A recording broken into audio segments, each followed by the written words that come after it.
Welcome back into the Sports Source. This segment brought to you by Games and Things. In East Tennessee, no one comes close to the selection of home theater seats that Games and Things provides. I know personally, I bought 2 new seats from them in August, and I have been thrilled with them. Pricing, selection, the delivery crew, the guys that bring these into your house and set them up, they bring them in, they set them up, probably takes 10 minutes total. They're great. Games and Things is a terrific experience. If you're in the market for home theater seats, if you want to complete your man cave or just deck out the living room, check out ourgameroom.com, or better yet, just drive out to Lovell Road and go see the folks at Games and Things. All right, this is our quick slant segment. Everyone gets 60 seconds or so just to get something off their chest. Anything's, it's all go wherever you want to go with this thing. And Will Overstreet, I will start with you. Yeah. Several guys at this game film watch with their teammates and coach, they're going to be fairly embarrassed because the way that they were tackling yesterday, I mean, it looked like two-hand touch or patty cake out there a couple of times. You can't be doing that. I mean, I know there's a lot of rules on defense now that cause you to think a little bit more about where, but you got to let that go and say, I'm not going to be embarrassed. But because there are several guys on several plays yesterday, it wasn't just like, hey, they didn't wrap up, they didn't miss. They literally looked like they were playing two-hand touch. Sean Schamberger on the long Harrion run. Schamberger kind of gets turned around. He's in this scrum. Nobody's bringing Harrion down, but he doesn't deliver hit. He doesn't try to wrap him up. He literally shoves him in the back toward Tennessee's goal line. I mean, the tackling was not very sound. David Ubben, where are you going? You know, Jeremy Pruitt was on SEC Nation on Friday, and they asked him, why is Brian Maurer starting? And he started by praising Jarrett Guarantano and saying Jarrett Guarantano is going to start. Last night, he was asked, did Brian do enough? Who's going to be your starter for Mississippi State? So I have to watch the film. Well, fans naturally very mad about this because they saw a pretty – so a guy had some great moments, obviously. I would give the fans a warning to back off a bit on this because I think what he's trying to do is manage Guarantano. I don't think you can make a change at quarterback. And again, Maurer was good, but would we be shocked if he bounced back, had a rough game when we saw Guarantano next week? I would not be.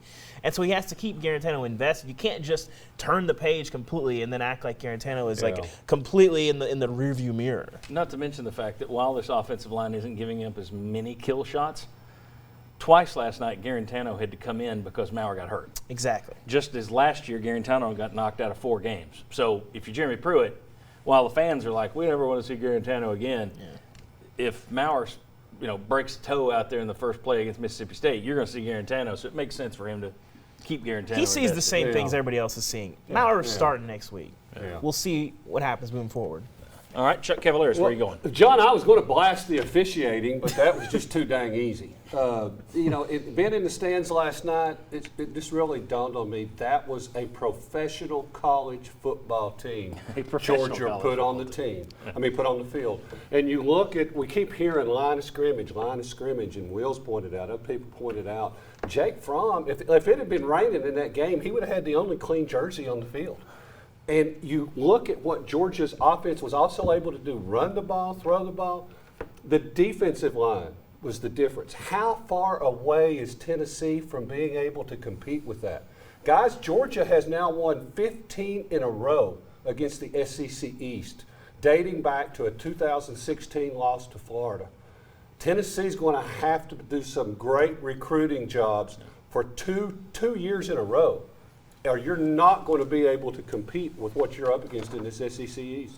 All right, I'll be very quick here with mine. I'm not going to scold anybody. I'm not a fan of booing college players. I just don't think it looks good. And before somebody emails and says, well, we're booing the coaches. Guarantano happened to hear it. I'm not a fan of that, but here's why it might not be the best move. Last night, Tennessee football and Tennessee basketball had a ton of recruits in there. And the coaches have been selling them Vol for life, VFL, Vol for life. You come here, we love you, we embrace you, Vol for life. And then when you go out and you boo a guy who comes in because the other guy is hurt, that tells these people, Vol for life, it's more like Vol till you tick us off. So I don't think that helps anybody. I don't know, do you think that's going to help the team? You think Pruitt's going to hear that and go, oh, that's right, we'll just play this play without a quarterback. I think that it hurts you, but to do it when recruits are in there and mamas and daddies are seeing this, I really don't think that helps you very much. All right, so what have we learned in the last 24 hours? I got some stats to show you about Tennessee's depth and more on the Final Word. Come on back.